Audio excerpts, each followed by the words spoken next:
Hello and welcome back, my dear students, to your English class. I wish you be fine and healthy. Today we are going to study a new lesson. So let's start with the name of Allah, who is the most merciful, the most compassionate, and the most almighty. Dear students, today we are going to study the third lesson of Unit 14, and this lesson is in your Grade 7 English book, page 137 to 138. So open your books, turn to page 137. Let's start and finish the third lesson of this unit. ګرانو زده کوونکو تاسو ټول ته ښه راغلاست. بیا هم هیله مند یم چې صحتمند اوسئ. نن ورځ موږ د اووم ټولګي د انګلیسي د مضمون یو نوی لوست لولو. نو راځئ چې د څښتن تعالی په نامه یې پیل کړو. نن ورځ دریم لوست د څوارلسم څپرکی لولو. دغه لوست هم ستاسو د اووم ټولګي د انګلیسي د مضمون په 130 نه تر 138 پاڼه کې دی. کتابونه مو راخلاص کړئ، 130 پاڼه راواړوئ. راځئ چې دریم لوست ولولو، پای ته یې ورسوو. But it will be also very good to have a short look to the previous lecture. The previous lecture was Unit 14, Lesson 2, and there we have said about 4 sections: conversation, grammar, vocabulary, reading.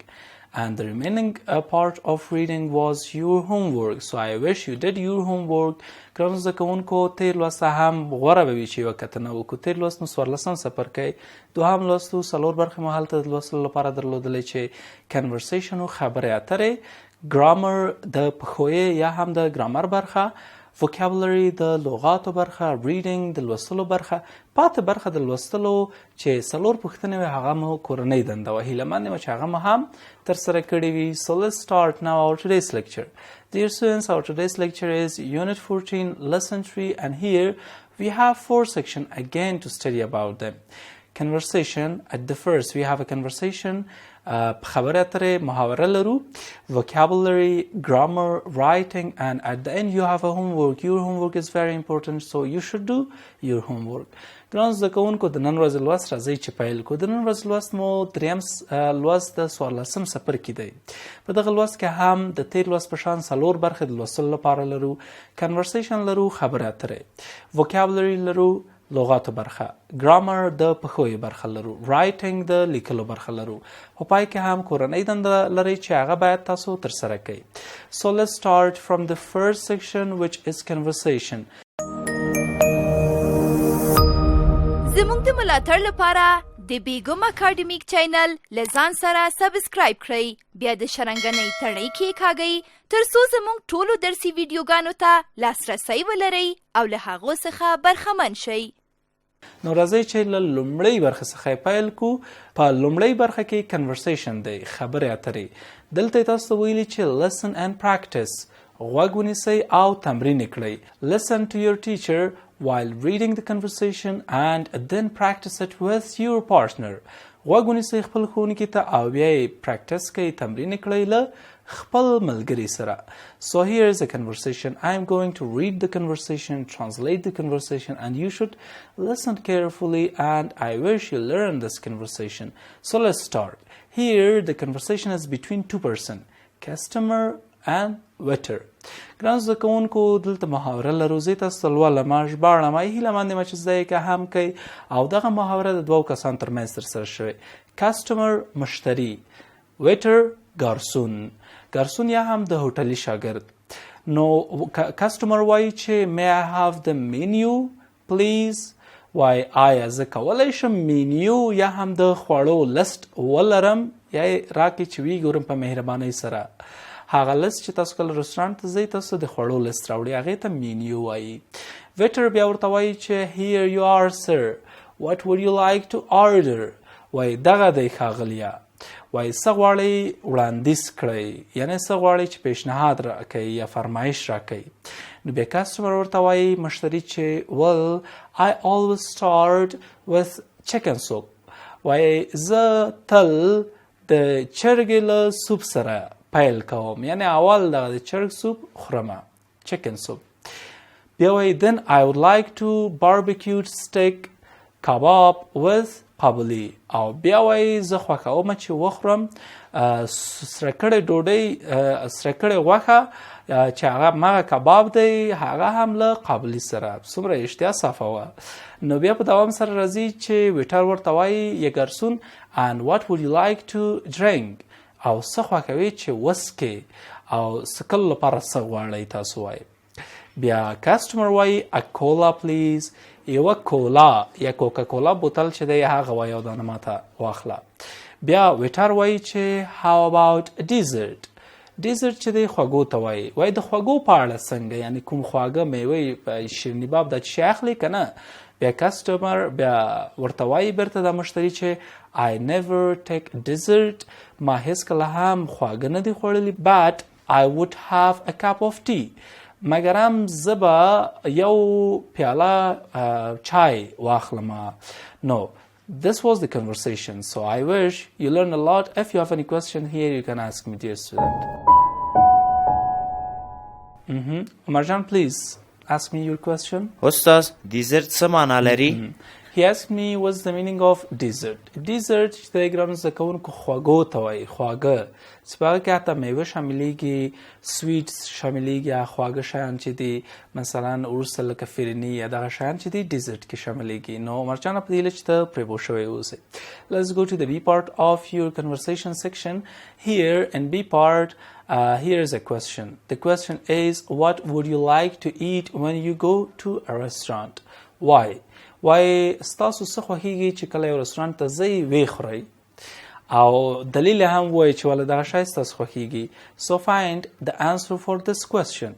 So let's go forward to the other part, which is vocabulary, this section. Here we are going to start from A part. At A part, read the phrases. دغه اصلاحات یا هم دغه عبارتونه ولولئ. دغه اصلاحات چې دي ګرانو زده کوونکو د خوړو اړوند دي. A cup of tea یو اصطلاح ده. A pot of tea یو اصطلاح ده. A piece of cake یو اصطلاح ده، یو عبارت دی. A glass of juice دا هم یو اصطلاح ده. A bottle of water دا هم یو اصطلاح ده. نو دغه اصطلاحګانې چې a cup of tea یو پیاله چای، او a pot of tea یو چای جوش یا یو چاینک چای. A piece of cake یو قطعه کیک، پیس قطعه ته وایي. A glass of juice د جوس یو ګلاس. A bottle of water یو بوتل اوبه. نو دا هغه اصطلاحات دي چې تاسو زده کوئ، د خوړلو لپاره حتما پکارېږي او هیله من یم چې زده کړي مو هم وي. So now, dear students, let's go forward to the vocabulary section. Here we have a table. This table belongs to above pictures and phrases. So here, you know, this table has 5 column or 6 column. Here every column has its own name: pot, bottle, glass, cap, piece, water, coffee, bread, cheese. نو ګران زده کوونکو دلته دغه ټیبل چې دی، دغه جدول چې دی تقریبا 6 ردیفه لري. دغه ردیفونه چې دی هر ردیف ځان ته نوم لري. مثلا پات دی، پات هم همغه لوښي ته وایي، یا هم چای جوش ته، چاینکې ته. باټل چې دی بوتل ته وایي. ګلاس چې دی ګلاس ته وایي. کپ چې دی پیاله ته وایي. پیس چې دی یو قطعې ته وایي. تاسو ته ویلي واټر، کافي، بریډ، چیز. نو تاسو دغه مشخص کړئ چې واټر په څه شي کې راځي، په پات کې راځي، په باټل کې راځي، ګلاس کې، کپ کې، څه شي کې اخیستل کیږي یا استعمالیږي. نو په همدې ډول باندې تاسو یې ډک کړئ. کافي په همدې ډول باندې، بریډ ډوډۍ چې پیس کیږي، نقل تاسو درکم. چیز هم په همدې ډول باندې چې هغه هم پیس کې راځي. نو دا هم د وکابولري سیکشن و. هیله من یم چې دا برخه مو ښه صحیح زده کړې وي. ګرانو زده کوونکو، زه په دوام سره ګرامر برخه ته. ګرامر برخه مو هم ادورب اف فریکونسي دی. ادورب اف فریکونسي د قید یا د فریکونسي قید یا هم فریکونسي تکرار ته وایي، د تکرار قید. دلته موږ د تکرار د قید په اړه لوستلی هم و، خو بیا یې هم لولو. راځئ چې د جملې زه تاسو ته ولولم، تاسو به بیا ښه زده کوئ. Our schools always start by the 3rd of Hamal, 23rd of March. دلته ګرانو زده کوونکو کومې قید ده؟ exactly always وایي زموږ ښوونځی تل یعنی هر کال په دوام سره په 3 د حمل باندې چې 23 د مارچ کې په دغه باندې پیلیږي. The second sentence is we usually have 15 days holiday in the summer. موږ معمولا په اوړي کې 15 ورځې رخصتۍ لرو. معمولا حتما یعنی وی. I often do my homework at home. زه معمولا یا غالبا خپله کورنۍ دنده په کور کې ترسره کوم. We sometimes do our homework in the class. موږ کله کله ځینې وختونه خپله کورنۍ دندې په کلاس کې ترسره کوو، په ټولګي کې ترسره کوو. I never neglect my homework. ما هېڅکله هم خپله کورنۍ دنده نه ده پرېښې، یعنی سرپیچي مې ورنه نه ده کړې.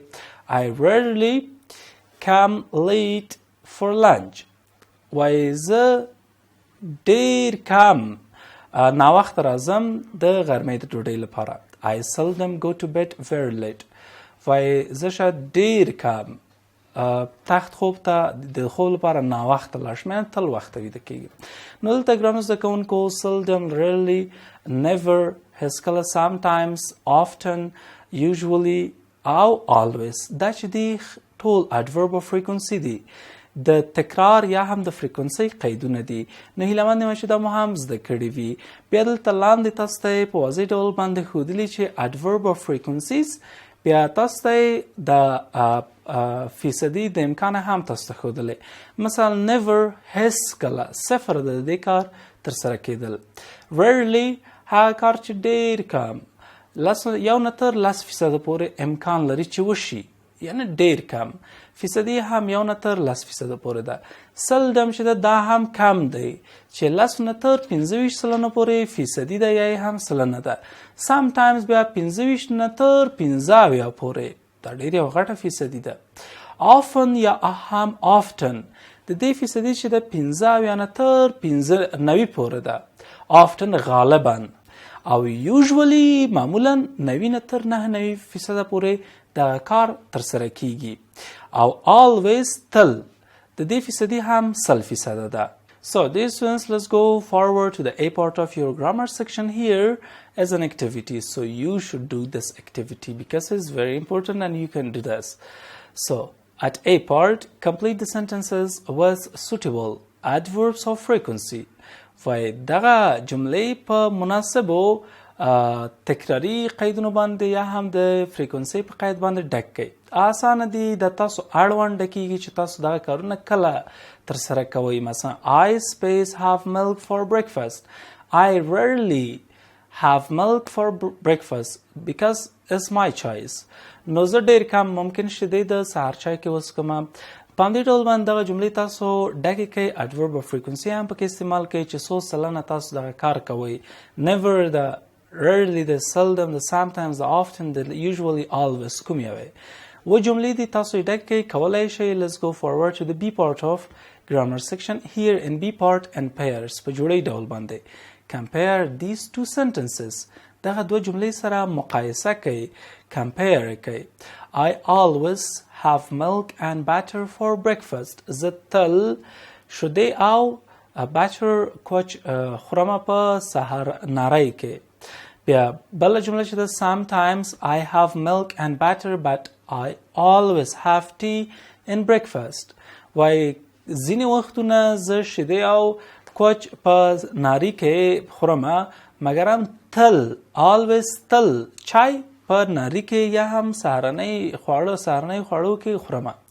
So dear students, you should compare these two sentences. What are the differences? So now let's go forward to writing section. This writing section we will start from part A here. Answer these questions.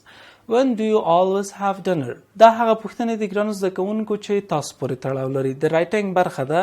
د A برخه کې تاسو ویلي لاندنۍ پوښتنې ځواب کوئ. تقریبا و پوښتنې دي، اسانه هم دي. Where do you usually have it? چیرته معمولا دغه د ماښام ډوډۍ خورئ. What do you often eat or drink? غالبا ته څه شی څکې او یا هم خورئ. په همدې ډول باندې څلورمه جمله ده چې ډېرې جملې دي دلته و جملې دي چې هره جمله یې اسانه هم ده، ژباړه یې هم شوې، تاسو ښه پرې پوهیږئ. او بی سیکشن د رایټینګ د برخې هم. نو ګرانو زده کوونکو دغه د رایټینګ برخه ستاسو کورنۍ دنده ده. هیله مند یم چې تر دې دمه مو لوست ښه زده کړی وي، ټول ټکي مو ورنه اخیستي وي، او دغه د رایټینګ برخه A او B پارټ ستاسو کورنۍ دنده ده. په اسانه سره یې کولی شئ ترسره کړئ، ویې لیکئ او حتما ترسره کړئ. د بل درس له پیل وړاندې لنډه دمه اخلو.